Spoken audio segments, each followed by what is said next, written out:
ओम शांति। आज की मुरली 1 मई 2026 की मुख्य बिंदु।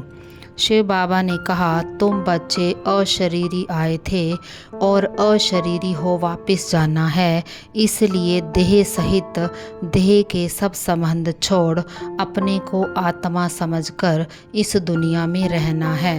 बाबा ने कहा, तुम्हारा इस दुनिया से पूरा वैराग्य होना चाहिए। अब तुम्हें कोई भी विकर्म नहीं करना है और पुरुषार्थ कर संपूर्ण गुणवान बनना है।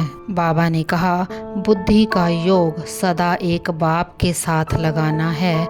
मुख्य बात है याद की। बाप को याद करने से ही तुम्हारी अंदर की कट निकलती जाएगी।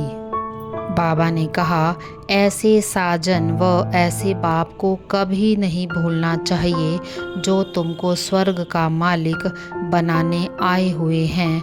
कर्म करते हुए व गृहस्थ व्यवहार में रहते हुए एक बाप को ही याद करना है। बाप तुम बच्चों को सब बातें अच्छी रीति समझाते हैं, परंतु कुछ बच्चों की बुद्धि में पूरी तरह नहीं बैठता है, तभी वह बाप को बार बार भूल जाते हैं। बाप कहते हैं कि मैं विकारी नरकवासी भारत को ही आकर कल्प कल्प स्वर्गवासी बनाने आता हूँ। तुम बच्चों को सम्मुख बैठ समझाता हूँ कि अब दैवी संप्रदाय की स्थापना हो रही है। बाप कहते हैं कि मुझे याद करो, मैं तुम्हारा बेहद का बाप सृष्टि का रचयिता हूँ। मुझे याद करने से ही तुमको बेहद का वर्षा मिलेगा। बाबा ने कहा, यह पुराना कपड़ा यानी कि शरीर जड़ जड़ी भूत है, इससे ममत्व निकाल देना है।